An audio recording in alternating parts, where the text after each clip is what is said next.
ایک بوڑھا آدمی بلوچستان سے 70 سال سے بکریاں چراتا تھا اور پیسے اکٹھے کر رہا تھا بھی نبی علیہ السلام کا روضہ دیکھنا ہے.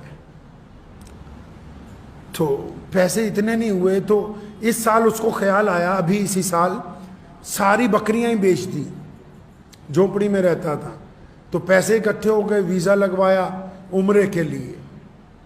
تو گاؤں کے سرپنچ نے کہا کہ واپس آ کے کیا کھانا پینا ہے, یہ تو سارا ہی مال مویشی بیچ دیے, سب کچھ بیچ دیا, اکیلا آدمی 80 سال کی عمر ہے, سب کچھ بیچ دیا.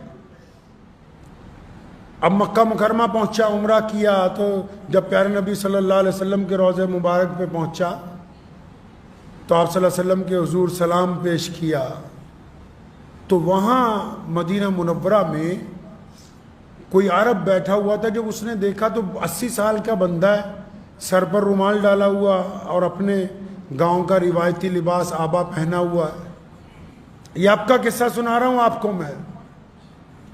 تو اس نے ان کا چہرہ دیکھ کے وہ کہتا میرے دل میں خیال آیا, یہ کوئی سند نہیں, وہ کہتا میرے دل میں خیال آیا کہ اس بندے کی شکل دیکھو, اس کا لباس دیکھو, اس کی سادگی دیکھو, اس کے کپڑوں کا موٹا پن دیکھو, اس کا سانولا چہرہ دیکھو, اس کی نورانی داڑھی دیکھو, اس کے چہرے کی جھریاں دیکھو, ایسے لگتا ہے جیسے ہزاروں سال کوئی پرانا, ایسے لگتا ہے جیسے صحابہ کے دور کا کوئی بندہ آج مدینے میں آ گیا ہو. تو وہ یہ بول کے ویڈیو بنا رہا ہے, ایک بندہ ویسے ہی دور بیٹھا ہوا, جس طرح آج کل عادت ہے لوگوں کی کہ مجھے لگا کہ یہ بندہ ایسا لگتا ہے دیکھنے میں. تو اتنی سی بات اس نے کہا کہ وہ ویڈیو پوسٹ کر دی.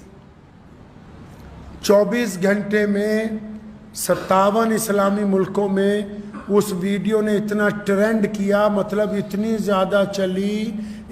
زیادہ چلی کہ وہاں کی حکومت کو, وہاں کے گورنر کو, اس بوڑھے آدمی کو ڈھونڈنے جانا پڑا کہ یہ تو رسول اللہ کا مہمان ہے, کہاں ٹھہرا ہوا ہے. وہ تو غریب آدمی تھوڑے سے پیسے ساری بکریاں بیچ کے عمرے کے لیے آیا. دیکھو آج بھی اگر کوئی سیدنا ابوبکر صدیق رضی اللہ تعالیٰ عنہ کی سنت ادا کرتا تو پھر اللہ کیسے دیتے. گاؤں والے پوچھتے تھے واپس آ کے کیا کرے گا. اب وہاں مدینے میں میلہ لگ گیا ہے, لوگ بوڑھے کو ڈھونڈتے پھرتے ہیں, چھوٹے سے کمرے کے چھوٹے سے ہوٹل سے اٹھا کے 7 سٹار میں منتقل ہو گیا ہے.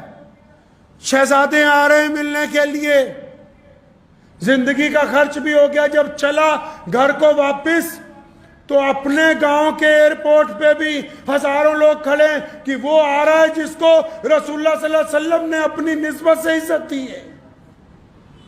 اور ابھی گاؤں نہیں پہنچا, حرمین شریفین کی جو کمیٹی ہے جس کے چیئرمین ہوتے ہیں بڑے امام مولانا عبد الرحمن سدیس, اس کمیٹی میں یہ گفتگو آ گئی کہ ایک ایسا بندہ آیا جس کے لباس سے اور جس کے طرز سے, جس کی سادگی سے کروڑوں مسلمان متاثر ہوئے ہیں. تو انہوں نے لکھ کے حکومت کو بھیج دیا کہ اس کو واپس بھیجو, یہ والا حج ہمارے ساتھ کرے گا.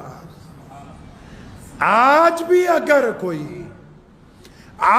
اگر کوئی سیدنا ابو بکر کی سنت کو ادا کرے تو اس کو اتنا مرتبہ مل جائے, اور اگر رسول اللہ صلی اللہ علیہ وسلم کی سنتیں ادا کرے تو بندہ کہاں سے کہاں پہنچ جائے. وآخر دعوانا ان الحمدللہ رب العالمین.